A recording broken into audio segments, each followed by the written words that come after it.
Comment j'ai réussi reçoit ce matin Sarah Roussel. Bonjour. Bonjour Monsieur Pédardi. Vous êtes directrice générale de Arval en France. C'est une filiale de BNP Paribas.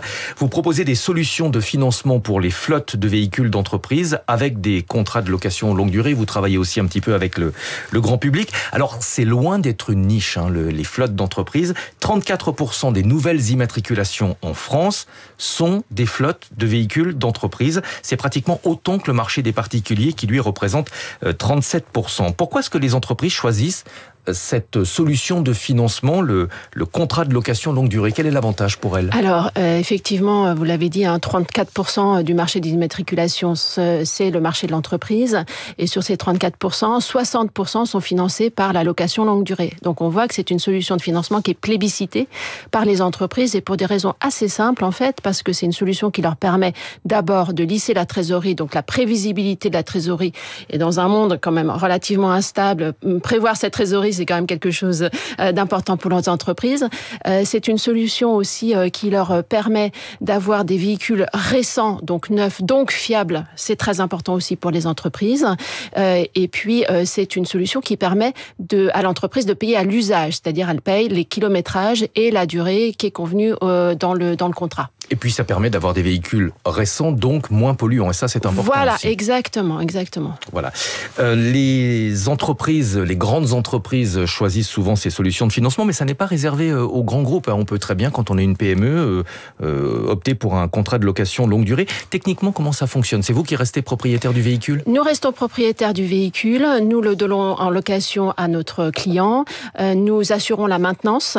Il y a tous les services associés possibles, l'assurance, maintenance pneumatique, et à l'issue du contrat, donc nous récupérons les véhicules et nous les vendons ou nous les remettons sur un nouveau cycle de location à de nouveaux clients. Il n'y a pas d'option d'achat à la fin du contrat. Faut pas contrairement à la LOA. Voilà, la location avec option d'achat, qui est plus l'apanage des particuliers, je crois. Oui, tout à fait. C'est une solution qui est plutôt ancrée au sein des particuliers, mais pour les entreprises, c'est vraiment la LLD qui est plébiscitée. Alors vous parlez beaucoup dans votre communication de mobilité durable, mais vous ne financez pas uniquement des véhicules hybrides ou électriques. Non, bien sûr, puisque aujourd'hui les flottes d'entreprise, historiquement, les flottes étaient, comme tout le parc thermique. Donc, ce que nous faisons, c'est que nous aidons nos clients à effectuer cette transition vers le véhicule électrique.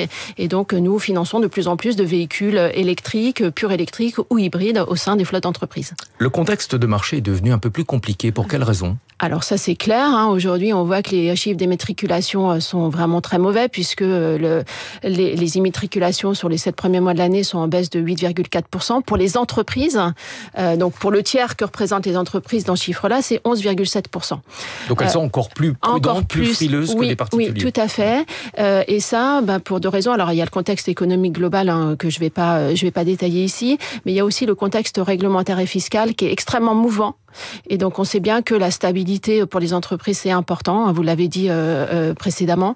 Et là, quand on a des réglementations qui changent, qui se durcissent et qui se complexifient, en fait, les entreprises ont été globalement très frileuses sur les achats, les renouvellements en fait de flotte sur ce premier semestre. Vous parlez d'un contexte fiscal qui est extrêmement mouvant. A priori, on se dirige vers une nouvelle période d'incertitude politique. Ouais. Est-ce que vous redoutez que cette incertitude entraîne une forme d'immobilisme pour les entreprises qui vont peut-être attendre avant de changer, de renouveler leur flotte de véhicules? C'est à peu près certain que ça va arriver. C'est l'histoire. L'histoire nous le démontre. Donc si on rentre de nouveau dans une période d'instabilité, on va encore se retrouver en face d'entreprises qui vont mettre du temps à prendre des décisions d'investissement, ce qui est assez logique en soi. La fiscalité complexe, volatile, qui a tendance à freiner le marché. C'est un message qu'a délivré hier le MEDEF aux rencontres des entrepreneurs de France. C'est important pour les entreprises, puisque vous travaillez avec elles, d'avoir de la visibilité. Oui, c'est important d'avoir de la visibilité et puis aussi d'avoir des mesures qui sont proportionnées, à la fois dans leur intensité et dans leur rythme. Et c'est ça un petit peu les choses sur lesquelles on se bat, notamment au niveau du syndicat de professionnels que je représente, puisque je suis aussi la présidente du CESAM-LLD qui représente le syndicat des loueurs professionnels. Et donc, on milite pour des mesures qui soient simples, Oui. Parce que là, on est dans une complexité, plus ça va, plus c'est compliqué à comprendre, et qui soit proportionnée et qui soit cohérente avec les autres réglementations, notamment celles des constructeurs avec les normes CAFE. Sur le marché grand public, on sent vraiment une certaine défiance vis-à-vis des voitures électriques, notamment par rapport aux contraintes qui sont liées aux bornes de recharge.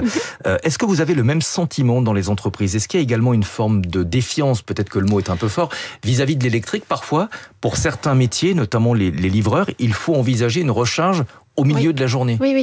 Alors, tout à fait. Alors, il faut voir que quand on s'adresse aux entreprises, derrière, il y a un conducteur. Hein, et le conducteur, c'est la même personne que celle dont vous avez parlé, qui a une certaine défiance vis-à-vis de l'électrique.